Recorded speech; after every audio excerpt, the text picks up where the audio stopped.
everybody, and welcome along to the politics program with me, Tony Browne. And today I have with me Brian Leddin. Brian is a member, of course, of the Green Party, and his first time in the Dáil, at this sitting of the Dáil. Brian, first of all, you're welcome along to the program. Thanks very much, Tony. It's really looking forward to the chat. Oh yeah, there's some people that don't trust me, you know. When I put it, some people are kind of not so much afraid of me, but people get a thing into their head because I did a lot of programs, Brian, with Vincent Browne, and people said to me, "Are you his cousin? You like him?" I said, "I don't want to be like him at all. I just want to be myself." But people don't like it when you ask them questions at times, you know. Tony, I wouldn't have put yourself and Vincent Browne together now. I think you're a very fair man and a great interviewer. But we'll see how we go with this. Oh yeah, no. It's first of all, anyway, Brian. How did you get involved with the Green Party? I would have. It's not that long ago. I only joined the party in 2016. I always would have. That would have been my political leaning. Really, would have been towards the Greens since college. When I was back in college, I studied mechanical engineering, but then I went off and I did a master's in renewable energy systems. That was over in the UK. And I mean, when you're on a course like that, you mix with people, I suppose, that are very into the environment and renewable energy systems, and you can't help but get influenced and maybe a bit politicized. Now, I didn't think I'd go down the route of politics. Like, as you know, my family were involved in politics for a long time, and I'd seen enough, to be honest. I said that's not for me. But I came back to Limerick. I worked as an engineer, and I think I probably always was thinking about Limerick and how we can improve Limerick. And I got involved in a few things, mainly in the last 10 years. And I really wanted to be in the background, to be honest. But I suppose the more involved I got, the more people said to me, "Would you not think of putting your name forward for the local elections?" And I was asked that question in 2014, and I wasn't a member of any party at that time. But I said no. I didn't feel it was my thing. And then, but come 2019, or at least approaching it, by this stage, I had joined the Green Party. And no, I didn't join with any aspirations to be a political representative. But those questions, I suppose, increased in frequency. And as we got closer to 2019, I had to make my mind up, would I go for it? And people seemed to think that I'd have a fair shot at it. Like in the end, I said, listen, I'll go for it. I didn't really think that I'd get across the line at the time. As you know, like Limerick had never elected a Green Party councillor, let alone a TD. But I went for it anyway, and I kind of said, it's anything you decide to do, you should try and do well. So I threw everything at it, and we got across the line, and we worked hard, but there was a move in our direction as well. There was what they call the green wave that came across Europe, So definitely. Yeah. Would you think that there was a kind of a swing at the time, wasn't there? There was, yeah. There's no doubt about it, yeah. First of all, I would have associated you now with your father. Your father I knew well, and of course after that. And when I heard your name first, when I heard you were going for the Green Party, I said, "Have we the right fellow in mind?" I said, when I heard you were going for the Green Party, because I knew your father for years, Yeah. You bought Fine Gael in Labour on your side, Yeah. The Green Party. But like that, just to get on to some of the policies of the Green Party, I can say this now. There are times when I hear things connected with the Green Party, I say to myself, are they joking me?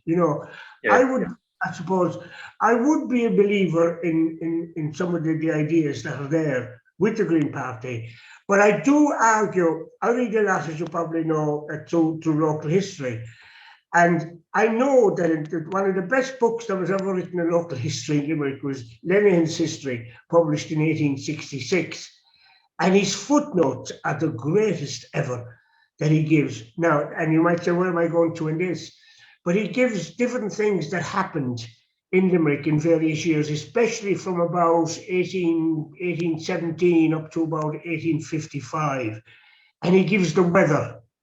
Right. And I know that I was only reading again on Sunday night. I keep going over Leddin and reading his notes. He said it, I think that on the 17th of May, there was a great drought in Limerick. And a man could walk from what is known now as Arthur's Quay across the Clancy Strand. No water in the river. Can you believe that? Now, you equate that with happenings and he also gives about excessive heat in Limerick, a second growth of blossoms on the trees in, I think, 1798. And then he gives it freezing, Keeper Hill covered in snow, about the 14th of June or something. How are these things happening then, if you tell me we're having global warming now? Yeah, like you're always going to have situations where you've got a particular year that is exceptionally cold or exceptionally warm. You'll always have that. They're the outliers. But the trend, absolutely, insofar as it can be measured and is analysed by science, the trend is that the average global temperature is increasing steadily. And it's increasing steadily because we are pumping carbon dioxide up into the atmosphere and have been since the start of the Industrial Revolution. Mm-hmm. So that it's indisputable, notwithstanding the fact that you might have, very warm weather, one year and very cold the next year. The trend is a gradual increase in the global average temperature. So, it's important not to confuse weather and climate as well. Weather is what happens in the very short time frame in a very local place. Climate is the bigger thing, and it's the general broader environment and temperature and weather they have. When I read so many things about what happened in Limerick in various years. For example, last Saturday I met a young fella who said to me, terrible storm, and I just said, yeah, I agree with you. I said we'd had 3 storms together, but I couldn't bother telling him that I know as a young fella, I remember storms in April, in March and in April, and February has always been the coldest month of the year. Yeah. And we don't get much snow because I hate snow with all my heart, but that's not here nor there. But you'd wonder at times about climate change. I agree with you that there is something happening with the amount of fumes that are going into the atmosphere. Yeah, it's happening. Like there's no disputing it, to be honest. And even people who might be very challenged by some of the policies that we would be supporting, like the farmers generally would recognize that the systems are changing and grass is growing earlier in the year, and there's no question about it. And like obviously in the Green Party we have a particular view. I mean, we're born of an effort or an ambition to try and protect the environment, but that extends to climate. Like it truly is an existential crisis, and we don't promote anything that is going to inordinately make life harder for people. It's about changing the direction of the ship by a few degrees so that we get to a different place in 10 years time, 15 years time, 30 years time than if we didn't change the direction of the ship. I tell you, another thing now, Brian, just come to my mind. For example, recycling, right? Yeah. I know that the various companies out there are so many. I know that when I'm living in a little cul-de-sac, there are 29 houses. There are 5 different suppliers coming in there, which is crazy nonsense. Now, what I can't understand is, I have a bin. How many bins have I? I'm confused myself how many bins I have. I think I have 4 bins. I have one for household household items, which would be something like, I don't know, an old pan you're throwing out or something like that. Then I have one for papers that I constantly watch newspapers and for packages and that. Then I have one for food waste. And glass. I nearly forgot about that. I've one in for glass, which I do one. But I was often watching there to myself. There is nothing to stop me from putting. Now I've never done this because I'm very careful for what I do recycle. But there's no system.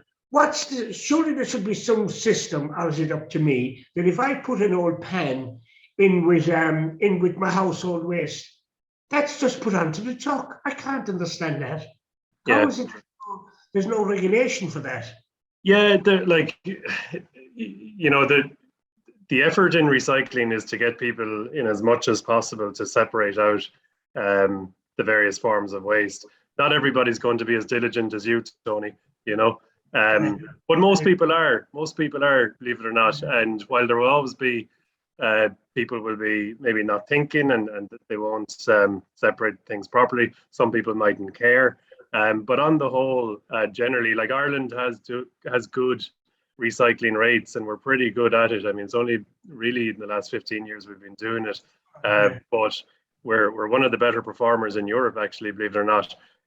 Obviously, everything that goes into the bins, there's another stage where a kind of a next level of separation, needs to happen, and that's done by the people who work in the recycling businesses, and a lot of it is automated as well, But I think generally we're pretty good at it, and I think generally people understand the importance of it, and there's been pretty good buy-in, I would say, and that's I think the. It's just, I just puzzle. I often puzzle at that when I watch bins being emptied, and I say, "What's inside in that?" And it's amazing, really. But anyway. Yeah, there's huge issues. Don't get me wrong. Like there's huge issues still with waste. It's not the management of waste doesn't end at recycling. You've the principles with waste are reduce, reuse, and recycle, and we really need to do a lot more to reduce the amount of waste that we produce. Like if you go into Dunn's or Tesco or Aldi, the amount of packaging that you'll be coming out with, half your trolley will be packaging and the other half will be food. There's all that, and we have a lot more to do in that. There's a huge amount of food waste as well, which is actually a sin, to be honest. The amount of food that we buy and then we throw out, that's especially when there's people going hungry, that's absolutely wrong. So there's a lot more we can do. Can I just ask you about plastics? What I notice is there are certain packages that you get. I can't think of an item now this minute, and the box is covered in a plastic film. Yeah. Which you can't even tear up the box. Yeah, I know. Yeah. Why isn't that being stopped? And it is going to be. There's actually new legislation coming through called the Circular Economy Bill. Minister Oisin Smith is in charge of it, and it's going to go through the Oireachtas in the next few months. But it should lead to a reduction in a lot of that, because it'll put value on a lot of that product, so that it won't make sense for companies to be providing so much packaging. And we'll see how it plays out with the single-use plastics. Like a lot of packaging is very single-use. There's a ban on that coming in, so there's plenty being done, but it's a huge area. It's not something that you can solve overnight, as you know, but I think we're going in the right direction with it. And I'll tell you something else that I've done now. You said, yes, I'm not Mr. Perfect by any means, but I have another bin, which I have from years, a separate small bin. And do you know what I've done? My wife gives out to me for doing this. I put plastic containers into that just at times, just to see. And that is half filled with empty plastic bottles. And I squeeze all the bottles. We'll just say a spray, cleaning things, these cleaning fluids you have. Yeah. And I am amazed at the end of the week to see the amount of plastics bottles that I've put into this other bin. My wife says I'm crazy, because I have to take those out and put them into the regular bin, But the amount of when are we going to stop all the plastic bottles? Yeah. the plastic drinks that are out there, people walking around with these plastic bottles of water. And there's another thing coming in, Tony. It's called the deposit return scheme. You probably remember when you could get money back. I do. So that's coming in again. That'll be in at the end of this year, actually. So you'll get money back for plastic bottles and cans as well. So that there's an incentive then for the ordinary person to return, their Coca-Cola bottle or their whatever it is, and they'll get credited then with an amount for every one of them. So that's good. And it's interesting, Tony, like a lot of the things maybe that, you might remember from your own youth, things that seem to make a lot of sense that went out the window for one reason or another. A lot of them we're going back to a lot of those ideas, and I could say the same about, as much about with the deposit return scheme for the bottles. Food as well. Like we have to go back to a situation where we're not getting our food from Colombia and China and South Africa, that we're actually growing as close to the food that we use, as close to where it's consumed as possible, So, and that is the future. It's actually going back to the way things were done before. And you could say the same about, transport as well. I'm sure you remember in Limerick when people cycled all over the place, and that is going to be the future as well. We're going to get a lot more people outside. That's something now. That's the next subject I want to get onto about. First of all, the traffic in Limerick is horrendous. It's unreal. As somebody that I'm gonna, if I often said if I was a taxi driver, one of two things would happen to me. I'd either get my mouth broke for giving out, or I'd crack up and just give it up. But what is the situation in Limerick could be sorted out? I could sort it out tomorrow if I was given the chance. Would you believe that?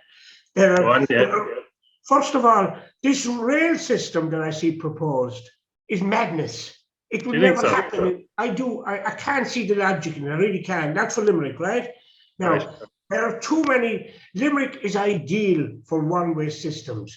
The people, who are these people, I often wonder, who are designing these roadways that decide the traffic is going here and going there?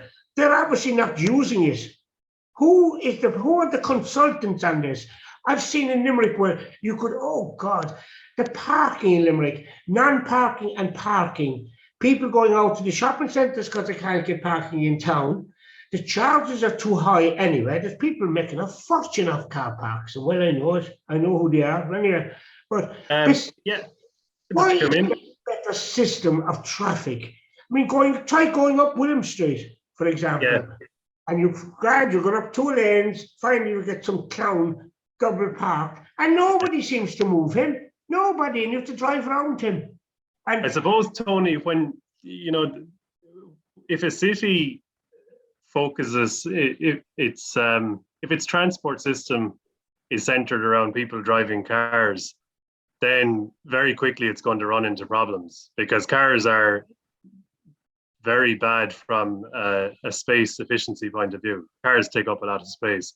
So it takes a small amount of cars to create absolute chaos. And you can see that any small event that happens and everybody drives to it, very quickly you have chaos. And it's like the school run, parents driving their kids to school. We know the traffic gets a lot worse when the schools go back, because the parents are driving their kids to school.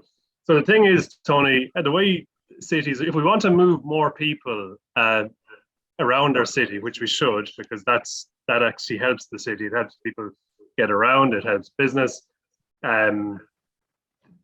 You don't have a transport system that is fundamentally based on cars. You have to have other ways, better, more efficient ways of doing it. And walking, cycling, bus are much better at moving large amounts of people. That's fine. But that's what we have. That's the direction we have to go, and that's where the smarter cities are going. Yeah, but why do buses go from point A back straight again? I cannot see the logic. There are certain streets in Limerick Road you'll never get a bus on, right? Yeah. I should be able to go down onto the Ballinacurra Road if I want to get a bus, let's say to South Hill. I should be able to get on a bus there that will take me into town, go around. Maybe it'll take an hour. but it will eventually drop me off in South Hill. But you cannot do that in Limerick. You never get a bus on the Dock Road, never. We have a roadway coming down, the new road we'll call it, coming down onto the Dock Road. You never get a bus on that. That is crazy. So you're right. You're right. You're right. The bus system in Limerick is poor. It's very poor, and it's not fit for purpose. And most people won't use it because it's not of any advantage to them. So they'll drive and they'll put up with the traffic, and maybe they'll walk, maybe they'll cycle. But going back to the point, if we want to be able to move large amounts of people in the fixed and given amount of space that we have in our streets, then it makes sense to have an efficient bus system, and we simply don't have one. Now, that is something that has been neglected for a long, long time. No government, probably since the 1960s, has seen the value in that. So that's a 50-year gap in taking buses seriously. It's a bad situation, Tony, when buses in Limerick are primarily for the people who can't afford cars. Buses in cities that work are for everybody because they're efficient and people know that that's the best way to get around. So we have to bring into Limerick a system where the buses will work, that they will get you from A to B, even if it might take you might take a little bit longer, might cost you a little bit of money. An efficient bus system is an absolute must for any city that has any ambitions. You know, we can't talk about Limerick growing by 50 or 60,000 people, and that is what we're talking about. And we can't do it unless we bring in an efficient bus system. Now, Tony, there is a plan. There's a plan, right? And you might kind of say, geez, there's plans coming out our ears. But this Bus Connects plan is very serious, and it's going to be an investment of the order of a few €100 million. And it will provide that efficient bus system. And it is ourselves that are bringing it in now. To be fair to the other parties as well, they're on board with it too. The whole thinking around transport is changing, Tony. You know, the idea, the 20th century idea that we would all own cars and all drive all over the place, that is going out the window, and it's the city of the future, and Limerick of the future is going to be quite different to the one we know today in terms of how you look at a bus just to pass your doorway, your mother's house. You don't remember that? Right? I do, and to be honest, I used the bus going around and go around on the North Circle and out onto the last stop actually was at Dervoher, which used to be Ted Russell's house, right? That's right. There was a bus stop there. That was the last stop. I used to get the bus from Jim's shop. Yeah. I used to get the bus from Jim's, and I was going out to UL. This is in 1998, so nearly 25 years ago. And they finished it that year, if I remember. And that's when I started. I used to have to walk into town to William Street to get the bus.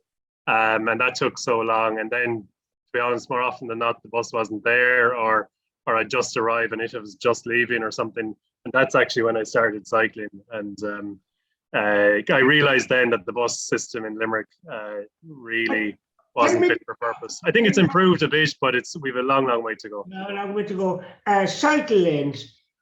There's somebody decided to put a cycle lane above on we'll call it the Children's Road, between South Hill, between the roundabout there and the roundabout on the Kilmallock Road, right, or the Brough Road, whatever you want to call it. Yeah. I've never seen a bike on it. Well, you won't get cyclists really, Tony, unless it's safe to cycle, you know. So we've got to make hard choices and put in the infrastructure. The road cause havoc with it goes nowhere. You go follow it. It goes as far as the bridge, which is going to the railway bridge, going to the junction, and it finishes. It finishes in the middle of nowhere. There's nowhere to go on your bike. It does actually, because I've been honest. That one doesn't cause havoc because it didn't. That the road was good and wide there because there was space to put it in, right? But what they're doing, I think they've actually started in the last few days. They're starting to work on the roundabout. So when it goes up towards the railway bridge, as you said, and you have the roundabout there, they're going to do a little section there where they'll connect it up to the existing cycle lane that brings you all the way further down the Children's Road towards the Parkway. So you're going to have a full connected route all the way from the Grudy roundabout all the way through to Roxborough, right? And then we need to go from Roxborough, obviously, through ultimately to connect out the Ballinacurra Road and out to Jordoyle. But there was a proposal another time to have a cycle lane there's one coming in from Donegal. I've watched all these I have over the years. Yeah. And I see, no, I don't cycle. I should cycle, you know. You get your cycling, yes, Tony. It's laziness, really. But I don't need to. I walk a fair bit now, I do, you know, because I'm living near town. But there's so many cycle lanes around there, and you see they're not going anywhere. So there's a bus lane outside of the regional hospital comes in past the Unicorn pub, and it finishes, and the bus has to go back out into the traffic again. Who's You're right. You're right. You're right. You've identified something there that's really important, and that's if you don't have a fully connected network, whether it's a bus network or a cycle network, or even a walking network, you know, if that's not fully connected, then most people won't use it because 90% of it might be fine, but if 10% of it is dangerous or is in the situation of a bus, if it's clogged in traffic and it slows the whole thing down, it's not a network and it's not efficient, and the whole system is weak then. So you have to provide the networks, and that's it. But the other side of that is you can't provide a network overnight because it takes time, it takes money, it takes disruption. You got to get agreement from everybody. So to actually create a network of anything creates a number of years, and that is happening. And to be honest, I would give credit to the council and councillors across all the parties as well, to be honest, do realise that the importance of providing these connected networks, and they know that there's going to be a lot of pain, you know, in delivering them, but ultimately when you have them, people have choices. These councillors have no power. They can make a suggestion, but there's some fella inside in the council, inside in the thing, what's this they call them now? Director of Service, which I'd hook him up with this crazy title, but it sounds very well. The Director of Service. What kind of a service? Anyway, and you can't get these people. They're making the decisions. I've seen, for example, I made a big mistake yesterday of going down into traffic. Granted, I had to collect my grandson from school, and I had to go down. I went down the South Circular Road yesterday. A big mistake at 4:45. And they were coming out from Laurel Hill, like the sampans in Hong Kong Harbour. There were so many of them there. And the same with the other school, with St. Clement's. What was causing the problem? Double parking. They were parked everywhere. Women especially, all parked in jeeps, collecting Phyllis and Mary and Jacinta, whatever her name is. They were causing, there's never a guard there. And it only takes a small amount of cars to create huge disruption. Double parking, as you said, the bigger jeeps. So we have to think differently about transport. Like if, to be honest, most children should be walking and cycling to school or getting the bus if they're coming from further away. And that's the way it was before. But when you have a situation where most kids are, a huge number of kids going to all the schools in Limerick are being driven, that creates the problem. Now, in many ways, you can't blame the parents because they know that if they let their child off walking or cycling on the road, like they're not safe. You can't let a 7-year-old off into the streets of Limerick. 7-year-olds are all on about. These are all second level. But even that, I mean, a 12, 13, 14-year-old vying with the other thing, Tony, is motorists. I was watching them yesterday now, just sitting there and watching them getting into cars, one child getting in, one child across the other side, and ignoring the whole thing. And on double yellow lines in double park, I got a parking ticket a few weeks ago. At 8 o'clock at night, incidentally, which is the wrong street he down anyway, which I wasn't on the street, he said. It'll even tell you more incompetence, right? And to think that at 8 o'clock at night, not blocking anybody, not just because I was on double yellow lines, right? Which I should have, anyway, that's not here or there. But yesterday, I counted 17 cars that could have been 17 tickets that would have made great money again for the revenue, for the government again. And I don't think the council or the Gardaí are putting enough resources in that issue. They're not. And have you ever tried to drive through a dare in the evenings? You hear it every day. I'm sorry. That could be sorted out in one day if one guard was to stand below in a dare at the roundabout, which is causing the whole problem in a dare. I know we're moving over to the city now. one guard. You have a roundabout there in a day, which is ridiculous because you have people coming out from the Kildimo side who decide it's their roundabout, and he drives out at 5 miles an hour and holds up 20 cars. I know you could say bypass would solve it. It will, but I tell you, Methuselah will be dead by the time they get around to that bypass. But anyway, but like that, the whole system, we never get a guard in there standing down and directing traffic. It could be done. Whose responsibility is it? The management, management of the Gardaí, I blame for that. Both, yeah. Well, I mean, listen, everything's a matter of resources, and whether it's in the council or in the guards. It's not resources. It's not. Well, it is actually. It's a matter of prioritisation of resources. So 11 squad cars outside Henry Street the other night. 11 of them, right? So what's happening, Tony? What's happening there is, whether in the guards or in the council, in management, in either institution, they're not prioritising the issue. They don't see it as important enough to put more money and more resources into it. It's not. You're right. It's not that they don't have the resources. It's just not a high enough priority. You and I would say, and I think a lot of people watching or listening would say, it actually should be a very high priority, because all the cars parking here, there, and everywhere, and double and triple parking slows up the whole city and makes it impossible for people, who do obey the rules, makes it impossible for them to get it around, So I think we need to do a lot more, and just recently, actually, I hope it gives the guards some encouragement to go after this a bit more. But the fines for illegal parking are doubled now, So that's something we just brought in a few weeks ago, and I think it's the right thing to do. And I would hope and encourage the guards to take it more seriously, because it is a really serious issue.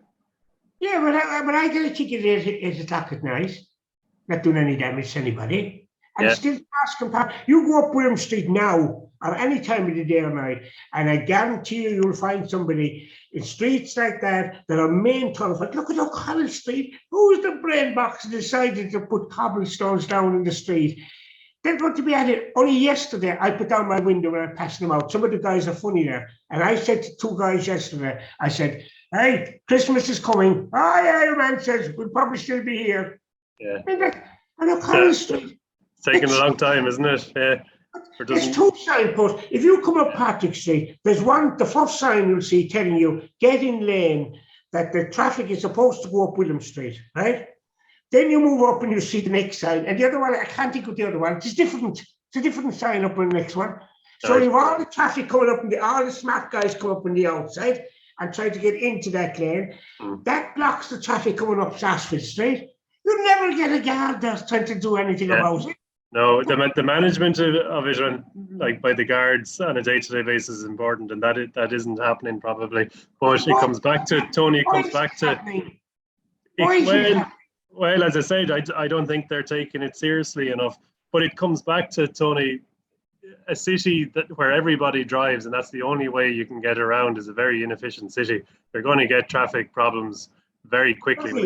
Not for Limerick. Limerick is all straight lines, and it's ideal for one-way systems. You can have a one-way system, and we do have one-way systems. But the streets are parking on, and the streets, I would turn the traffic around if I was given the chance to do it. I would regulate the whole thing. These widening of footpaths is bonkers in my eyes anyway. I don't know why they're doing that, because it's like the railway station above. It's ideal for winos. It's fabulous. They can relax up there in the summertime and drink their bottles of wine all day and hassle people going in and out. The brain box that came up with the idea of no taxis outside the station is crazy. It's a big, huge open space, which is a waste of money as far as I'm concerned. There was a lovely railing in front of the station, should have been left alone. Who decided on this? I'd love to know. Who's the one person? No good. Committees are no good. You need one person that decides it. There's a space up, a beautiful green area above in front of the park. They put a car park in there. They should have built houses on that, because that was another retreat for winos. I agree with you. How many cars would get up there? Go up and count the cars. They're going to be gone to something in Dublin, and they'll use it, okay? And it's never. That was done. That was done because when they did the work on Parnell Street, which I think wasn't a good job, but it was a concession. As I understand it, it was a concession to the traders up there because they were losing some parking, so they put extra parking. I think it was the wrong decision. I agree with you. That space there. Who's the one person that decided? Somebody did. Don't tell me it's a committee. Somebody did. Somebody brought that forward. The way our local government system works, like you were right when you said the councillors don't have much power, but they do have some power. And projects like that, councillors have an influence on. And obviously, local stakeholders like residents, traders, whatever, they talk to councillors. Councillors then relay concerns that might be expressed. But it is the management, the directors of services, as you said, they do have more power in the Irish system, and that's, and Tony, just to make the point, like Limerick voted, I don't know what way you think about the directly elected mayor, but I think Limerick probably voted for the directly elected mayor when Cork and Waterford didn't, because the system of local government in Limerick probably isn't working, and people recognize that, so they want something. And you said you need one person to be making a decision, and I think that's what a directly elected mayor is about. The buck stops at him or her for the decisions that are made in the city. The traffic system and the road markings are ridiculous. I could go on and go on and go on all night about the traffic system in Limerick, and it's crazy. And there seems to be nothing done about it. That's what fascinates me. Look, I could name every street and the problems connected with the street. I mean, it's but I'll make the point. I'll make the point again, Tony. Like it is, we have to be clever about how we use space and understand what the value of space is, and whether it's right to use that space for a small amount of cars, because you can't fit that many people in the 50 cars would take up a whole street, and that's only 50 people or a few more. We have to think about, like the park you said, by the one where they put in the car park. I agree with you. I think housing would have been a better use for that size. You could have put a couple of hundred houses in there, and we need. I tell you another place where they should have put houses, and they're not about not having enough land. Above on the extension between the Bruff roundabout, we call it Kilmarnock roundabout, and the Tipperary roundabout, they put in a big ugly weighing scale in there for trucks. Now, who's the brain box to come up with that? That's there a long time, isn't it? No, it's there it's there the bones of 20 years now. But there should have been houses built around there for old people, right? They'd have had nothing behind them on a rail track. And all along there, they could have put in people, and they could have been looking out at all the traffic passing all day. Yep. Whereas no, all it is now is an overgrown, a field, in other words, a waste of space. And it's crazy. There's more waste of space in Limerick. Yeah, you're right. And the easy option is to kind of build on fields out in Lisnagrey or Clonlara or Mungret or wherever, and that just creates a lot of problems, because obviously then if you're living that far out of town, you're definitely going to be driving in your car, right? And then you become part of the problem, and you create the traffic. So the way to do it, and this is the way things should be going, is that you use the vacant sites, the disused, some of the old industrial sites that Limerick would have. Limerick has quite a lot actually. And you'd know them well, whether it's Cleves or Docks, and actually we should probably start looking at the spaces that we use for car parking, for particularly surface level car parks. So not the multi-stories. At least the multi-stories are efficient in the way they use space, but the surface level car parks, is that the best use of that space, or should we have large residential developments in those spaces? And that is something, those questions are being asked, and I think, again, we will see, there's the LDA have the plan up for Colbert Station, where a lot of those lands around there are fairly poorly utilised. So the idea is that... You're hitting another one out with me there with this LDA. Who are the people running that? They're all political appointments. And I think that's wrong. I rang looking for the people who were on this board and who appointed them. And the girl told me, mind my own business. It wasn't a very nice thing to say to me. That should be public information. Is it? I don't know. I know who the chair is. She I told don't know. me, I said, I would like to thank you for your curt reply I sent back, but I'll have to go. She said, you have to go to the information to find that out. She wouldn't help me one bit.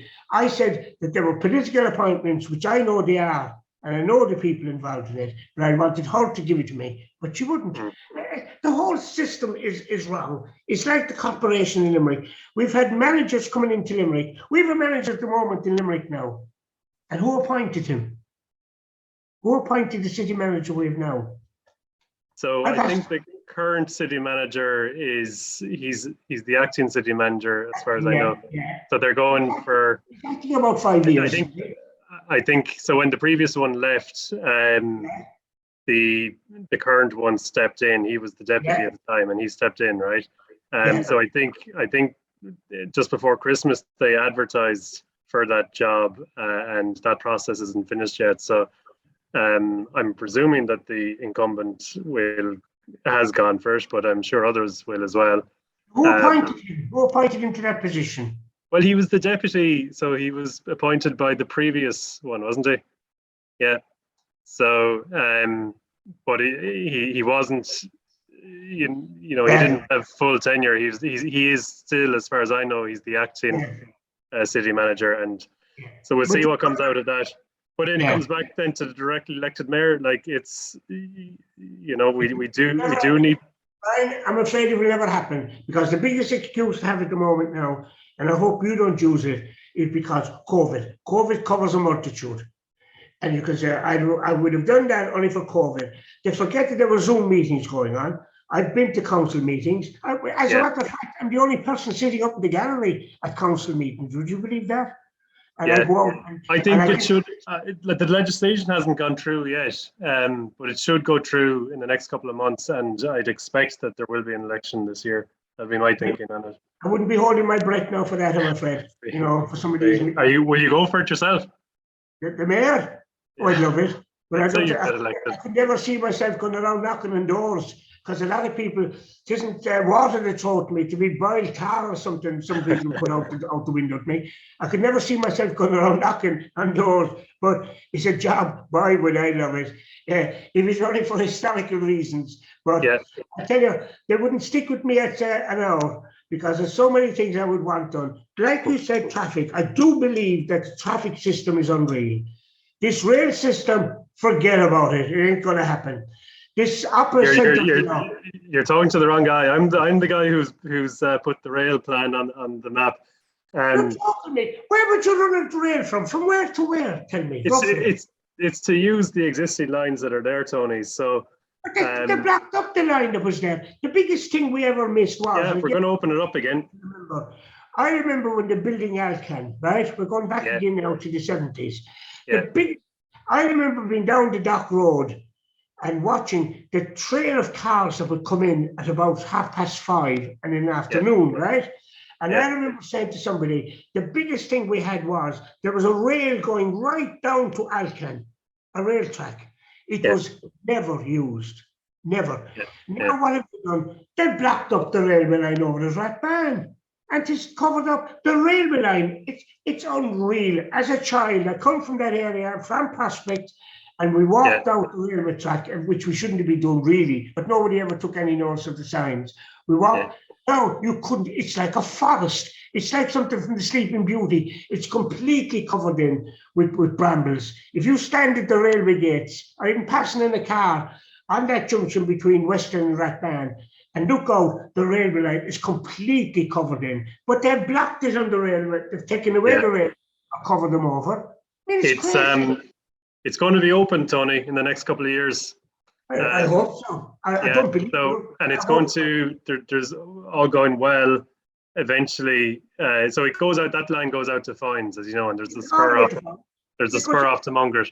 So it's going out to Adair, right? Yeah, so it's going to go past Raheen. I would hope that we can get a stop at Raheen, Patrickswell, Adair, Rathkeil, Askeaton, and then into Foynes. Usually at Rathkeil, where that was the line going down south. It turns off for Newcastle West. It turns. I've been on that train before. Yeah. And there were people came over from England. It was a fabulous journey. And I remember taking, my daughter was very young, my eldest daughter was young at the time. I took her, God, it was back in the mid-70s. And a train went from Limerick. We got on below at Colbert Station, and they stopped at all the stops going down, and they explained. And I remember getting off on that keel. It was covered in what we call aeroboard, which is what polystyrene, because they were using it that time. And I remember then going on to Skeeton and going on into Foynes, where they had a turntable and we turned the train around, the engine around and back again. It was a fabulous trip.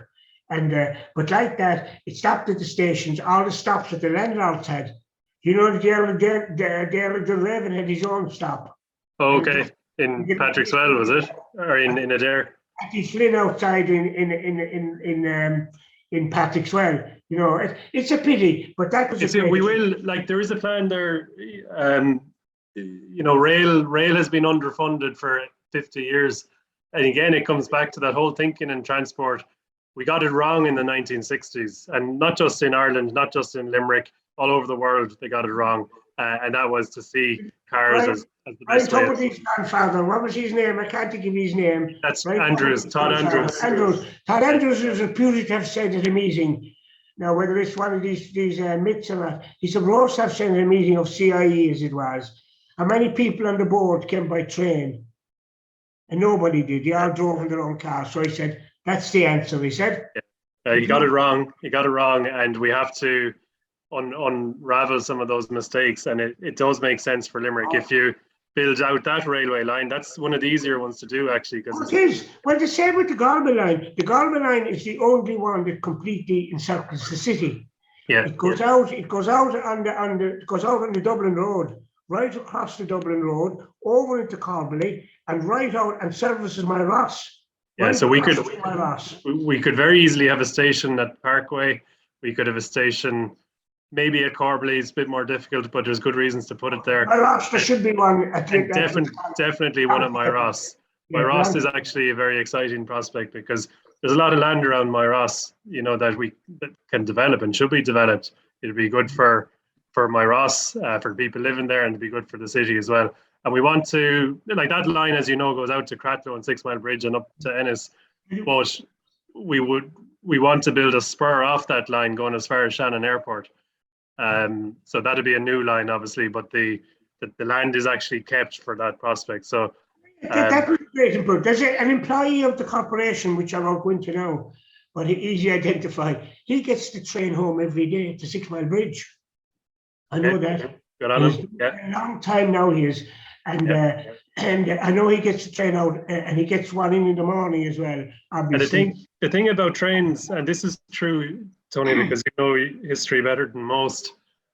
When you build rail lines, what they do, and what since the mid 19th century, what happens is you get good high density development near the train stations, you know, and if you whether it's in Ireland, the UK, France, North America, anywhere where rail lines are built, the train station, the stop becomes a valuable, the land around it becomes important, because obviously you can get, if you build an office block, you build a residential thing, whatever.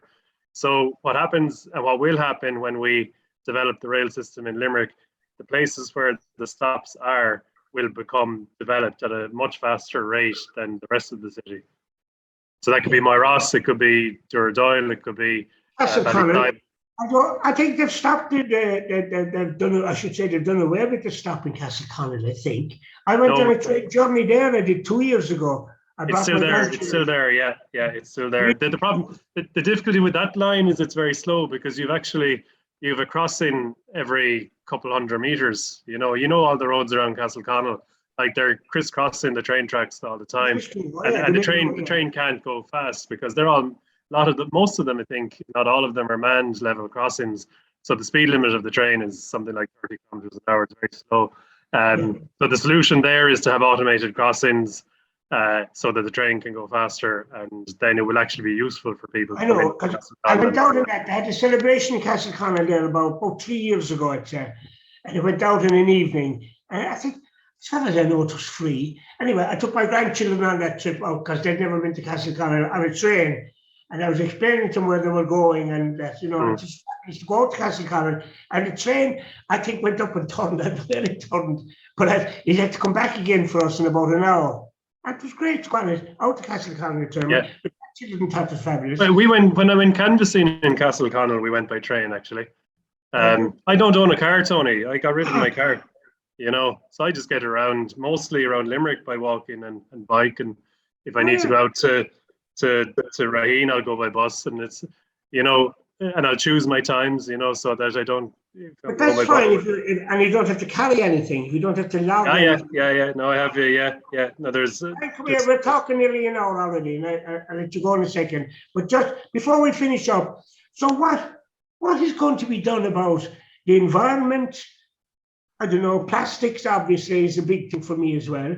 And in general, because what's his name, your leader gets a fair bit amount of stick now, he does, from farmers and that. I know over the years, I listened to him being interviewed and that, you know. But I do agree with a lot of things he says. I do, you know, farming doesn't affect me, I suppose, you know, and I can let it go over my head.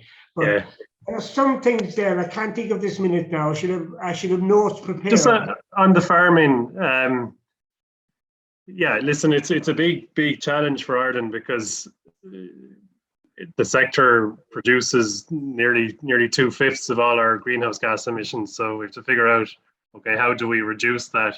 The challenge, I think, is to provide opportunities for farmers to diversify into less emissions intensive practices, or less emissions intensive forms of farming. So like dairy, for example, is very emissions intensive. Beef, less so.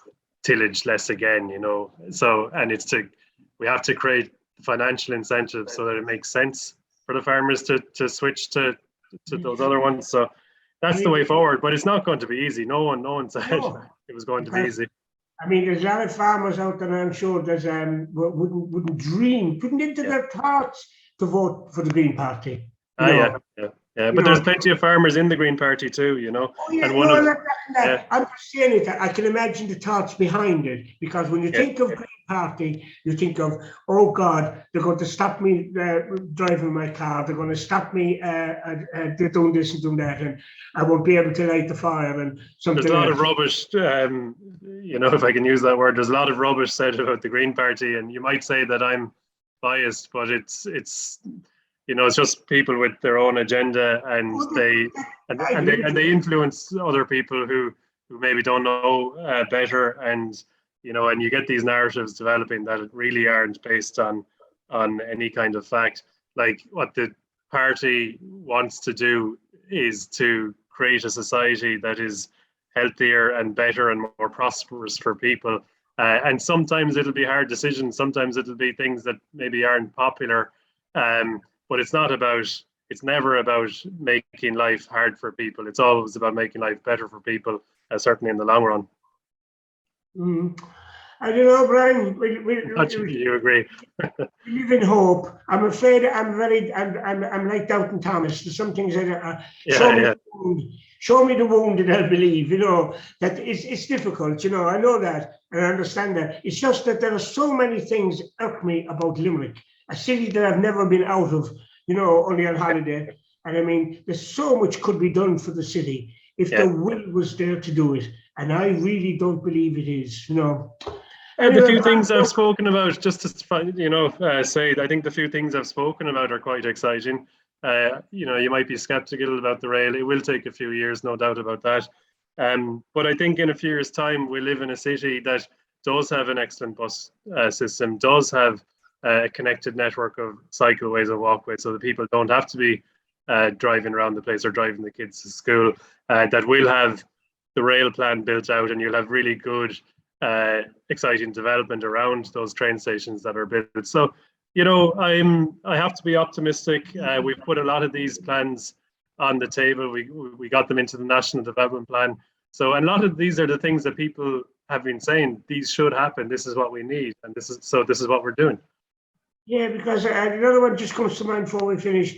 If you come, there's a school down on the Long Avenue, Ashburn Avenue now, for example, right? Now, it's only something. It doesn't affect anybody as such. It's just that when I pass there, I've counted, I know they're coming from long distances, the children are to the school that's there, right? But I've counted 13 minibuses. It's an awful lot of buses. 13 Well, of them. it's better 11. that it's 13 minibuses than 50 cars, right? I suppose. I never thought of it that way now, to be honest with you. You know, Because I know that's the alternative. Or it But could be he- 100 cars. How many you'd fit, 16, 17 people in the bus. So what's that? 13 by 15. Yeah, I didn't think of that. Yeah, I hadn't That's thought a lot that. of cars, But to see all the buses that they amount of them there, I know they're doing their job, and I'm not taking from anybody, but it's just when you see so many buses. One of my grandchildren is getting a great kick out of counting them. How many are there today? He said to me, and 9 up as far as that one. And there's only 11 there today, and we're passing along, But to see, I often said to myself, is there any way they could be condensed at all? But I suppose not really. Yeah, they're probably coming from all over. They're coming long distances. And then you mightn't want the much bigger buses. They mightn't, that bus is probably coming down the South Circular Road, and you wouldn't want that either. So there were stop trucks going up and down New Street. The signs that you're joking me. I remember there was a guard there about 15 years ago. One time when it was first introduced, and anyway. And the South Circular, oh God, I mean, that could be solved in two shakes of a lamb's tail. If there was one portion of it at the end, it's been used as, I hate using the expression, a rat run, right? Yeah. If the end of the South Circular Road, from where you go into the old race course, from there back had been made one way, right? One way down.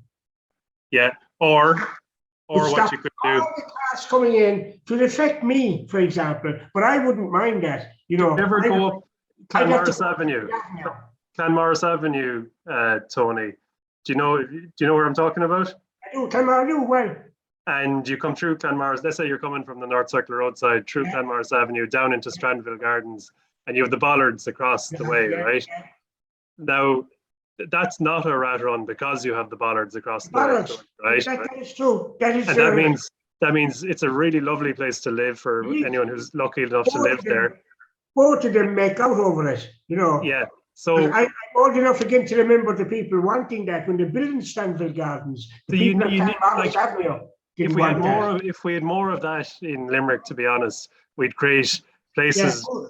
Who's going to do it? The directors of service? You must be joking. Well, we'll have to. I think the most important thing is that people are on board with the decisions. So like if you take the South Circular Road up there near Lifford Avenue, would you put bollards across the road there to stop it becoming a rat run? What you'd probably do is Lifford Avenue is never affected because it doesn't go anywhere. I mean the junction with Lifford Avenue as you go from there back to the Ballinacurra Road. You could put bollards across. What I'm saying is that there's other places in Limerick where you could do what they have done in Clanmaris Avenue. Oh, they've done it out in Ashbrook as well, which is a great idea as well. Ashbrook, yeah. A lot of places you could do it in a lot of places, and you keep the cars to the bigger roads, and then anywhere where's residential or areas around schools, you try and keep the cars away from, so that you make it easier for kids to walk and cycle to school.